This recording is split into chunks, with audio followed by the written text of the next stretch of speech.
Hello दोस्तों, मेरे YouTube channel पे आपका बहुत बहुत स्वागत है। आज हम सुनेंगे एक बहू की कहानी। तो चलिए शुरू करते हैं इस कहानी को।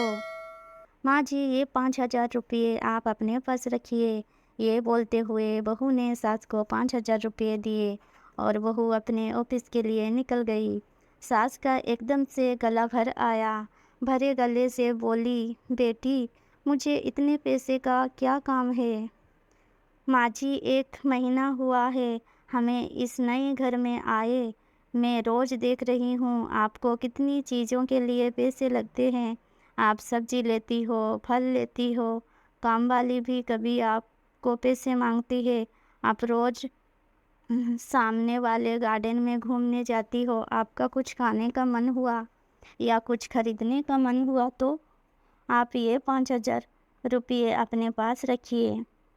सास चेहरे पे मुस्कुराहट लाते हुए बोली, पेंशन के पैसे रहते हैं मेरे पास। इस पर बहू बोली, माँ जी, आप गार्डन में जाती है, वहाँ आप फ्रेंड्स बनाएं। कभी मन हुआ तो पिक्चर देखने जाए, पार्टी दो, पार्टी करो, अपनी ज़िंदगी खुल कर जियो माँ जी।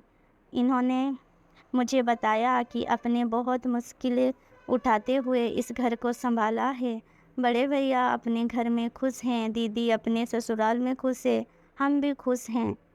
अब आप किसी की या कोई भी चिंता किए बगैर खुश रहे, सिर्फ अपने लिए जियो, जो आपके मन में आए वो करो। मैं जानती हूँ आपने अपनी कितनी मुश्किलें उठाई है इस परिवार को संभालने के लिए। इस घर को बनाने में भी आपकी कई इच्छाओं का गला घोटा गया। बस जो हुआ सो हुआ। अब आप सिर्फ और सिर्फ खुद के लिए जियो। बेटी, इतनी छोटी उम्र में इतनी बड़ी बड़ी बातें कहाँ से सीखी तूने। माँ जी, जब मैं 12 साल की थी तब एक दिन मेरी दादी बुआ के यहाँ जा रही थी।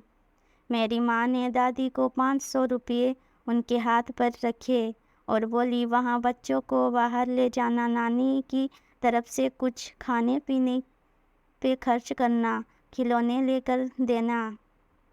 दादी मम्मी के गले में लगकर रोने लग गई और मैंने इतने पैसे आज तक कभी भी दिल खोलकर खर्च किए ही नहीं, ऐसा बोलने लगी। तब से मम्मी और दादी का व्यवहार आपस में अच्छी सहेलियों जैसा था। माँ जी, मुझे ये भी पता लगा है कि इस परिवार को संभालने के लिए आपको अपनी जॉब भी छोड़नी पड़ी। कितना बुरा लगा होगा आपको, कितनी इच्छाओं का दम घोटना पड़ा होगा। इसके बाद हर छोटी बड़ी बात के लिए आपको पति के सामने हाथ फैलाना पड़ा होगा। तब पति भी उपकार किए जैसे पैसे दिए करते थे। माँ जी, आज से आप आपकी पेंशन को खर्च ना करें। पेंशन के पैसे अपने पास ही रहने दीजिएगा। अगर मुझे कभी आवश्यकता लगी तो मैं आपसे ही मांगूंगी। बस बेटी, सब कुछ आज ही बोलेगी क्या? तुझे ऑफिस में देर हो रही है, जल्दी जा। मुझे बोलने दो माँ, ये भी मैं अपनी खुशी के लिए ही कर रही हूँ। मेरी माँ हमेशा कहती है कि 24 घंटे घर में काम करने वाली महिला को कोई समझता ही नहीं है, लेकिन तुम अपनी सास की मेहनत को ध्यान में रखना। सास ने डबडबाई आँख से बहू को गले लगाया और आँखों से ओझल ना हो तब तक दरवाजे में खड़ी रही। बहू के आने पर मैं इस घर की चारदीवारी में बंद के रह जाऊंगी, ऐसे सोचा था। पर बेटी, तूने तो दरवाज़ा खोलकर मुझे बाहर का आसमान दिखा दिया।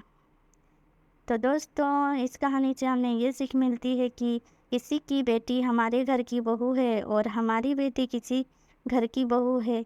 हमारी बेटी के पास वही लौट कर जाने वाला है जो व्यवहार हम अपनी बहू के साथ करेंगे।